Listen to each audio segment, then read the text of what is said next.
He slammed the table so hard that the chandelier above us shook. "This will is a joke," Ethan shouted, his voice slicing through the tension-filled room. Everyone turned to me, the quiet, unwanted stepdaughter who was never really part of the family. I could see the smirk on my stepmother's face, the satisfaction in her eyes as if she'd already won. Before we go deeper, make sure to like, share, and subscribe, because what happened next shocked the entire room. Ethan waved the papers in the air. Dad would never leave everything to her. She was nothing but a guest in this house. His words cut deep, but I didn't flinch. I had waited for this moment for months. Ever since Dad's funeral, when they locked me out of my own home, whispering that I'd never belong. The lawyer hesitated, glancing at me nervously, but I stayed calm. Ethan smirked again. "Say something, April. Defend your fairy tale inheritance."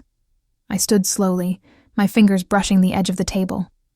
The air around us felt heavy, every eye fixed on me. My heart was pounding, but my mind was crystal clear. I looked right into Ethan's arrogant eyes and whispered 2 words, just 2, that made his smirk vanish in seconds. And in that moment, the entire room went silent. Ethan froze, his knuckles tightening around the will as if the paper itself had betrayed him. My 2 whispered words, real witnesses, echoed through the silence like thunder. His jaw dropped.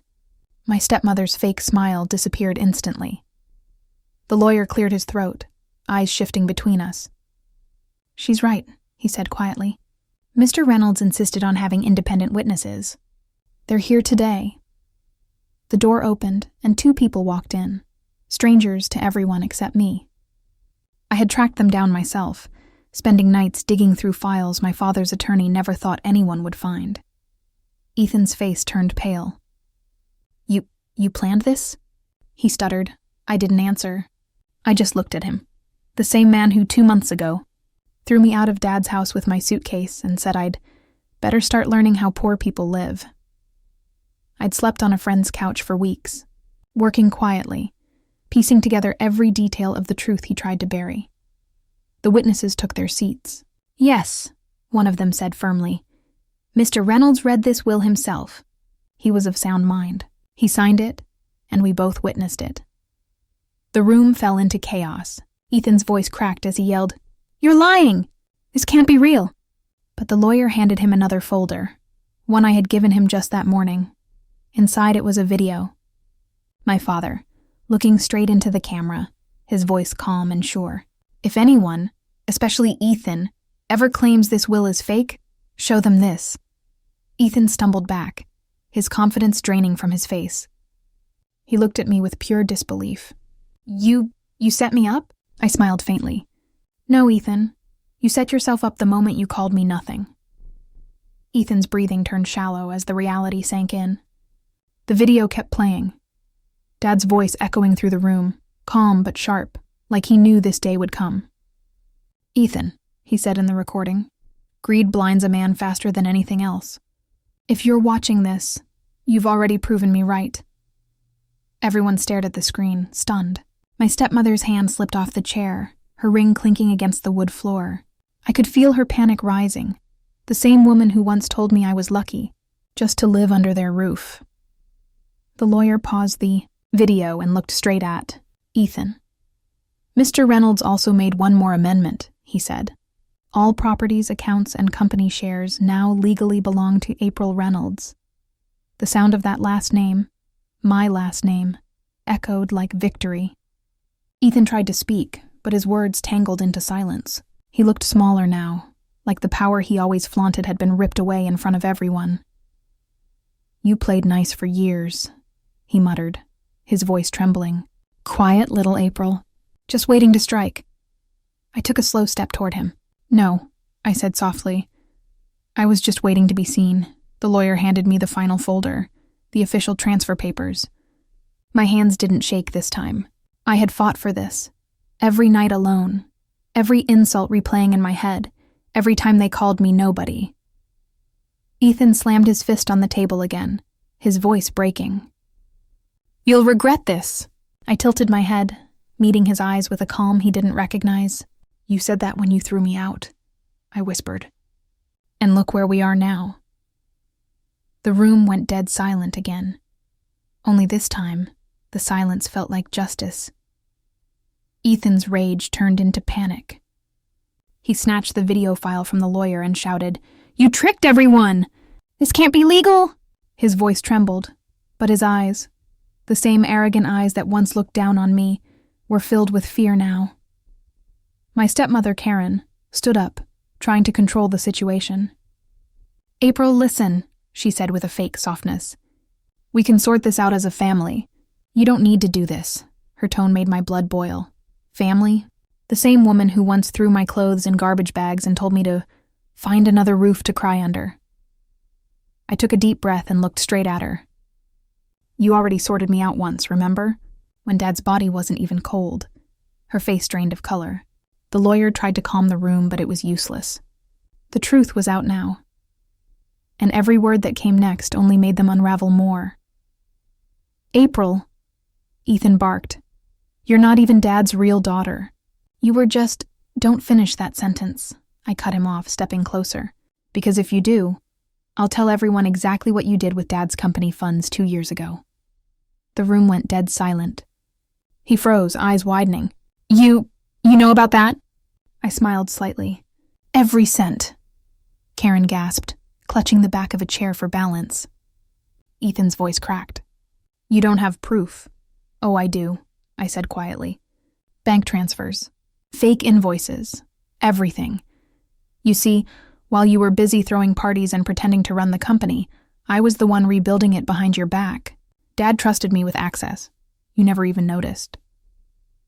The lawyer, sensing the tension, turned to me. "Is this true?" I nodded. "There's another clause in the will. Dad added it before he passed. A condition that whoever tampered with the company funds would automatically lose all inheritance rights." Karen looked horrified.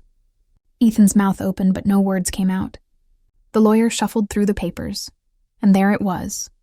The clause. Ethan's world shattered right there. His shoulders sank, his voice barely a whisper. "This isn't real. It can't be." I leaned forward just enough for him to hear me. "It's very real, Ethan. Just like every night I spent cleaning the mess you made." He looked at me like he was seeing me for the first time. Not the weak, quiet girl he could bully, but someone who had outsmarted him completely. The witnesses sat in stunned silence. The lawyer finished reading, and all that was left was the sound of Ethan's breathing. Shallow. Broken and defeated. As I walked toward the door, Karen's voice cracked behind me. "April, wait. What are you going to do now?" I turned slightly, meeting her trembling eyes. "What I should have done a long time ago," I said. "Take back everything you stole, and make sure you never touch it again." Then I walked out, leaving them surrounded by silence, lies, and the truth they could no longer escape. But what none of them knew was that this was only half of my plan. 3 days later, the same mansion that once threw me out became mine. The golden crest above the doorway no longer belonged to Ethan's name. It was officially changed to mine. Yet, standing there, staring at the marble floors that used to echo with their laughter, I didn't feel joy. I felt peace, quiet, cold peace that comes only when justice finally catches up.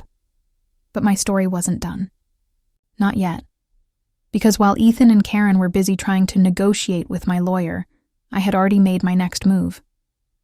Dad's company, the one Ethan nearly destroyed, was now under my control.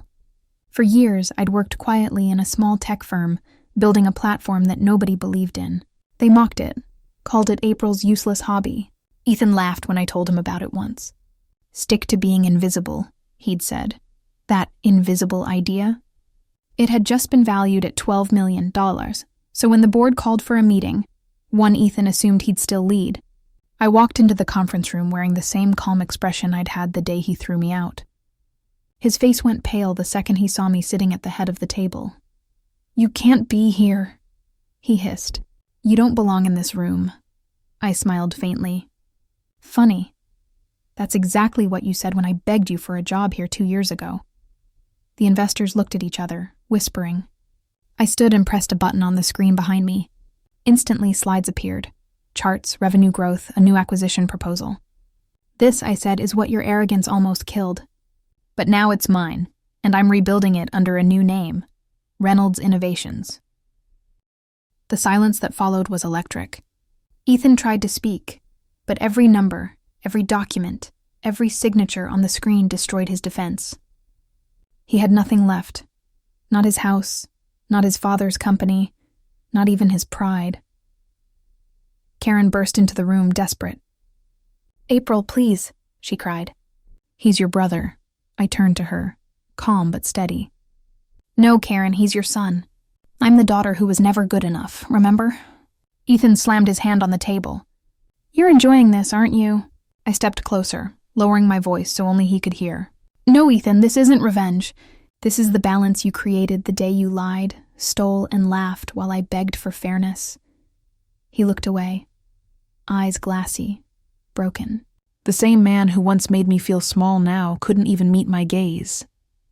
I gathered my papers, looked at the board, and said, "Meeting adjourned." Then I turned toward the window, sunlight pouring in, washing away every memory of pain that place held. As I walked out of that building, I didn't look back. My car was waiting outside, the same one they mocked me for never being able to afford. I slipped into the driver's seat, took one deep breath, and smiled. Dad's words echoed in my mind. When truth stands still, lies eventually trip over it. They did. And that day, I realized, silence isn't weakness. It's preparation, and when it finally speaks, it destroys everything built on deceit.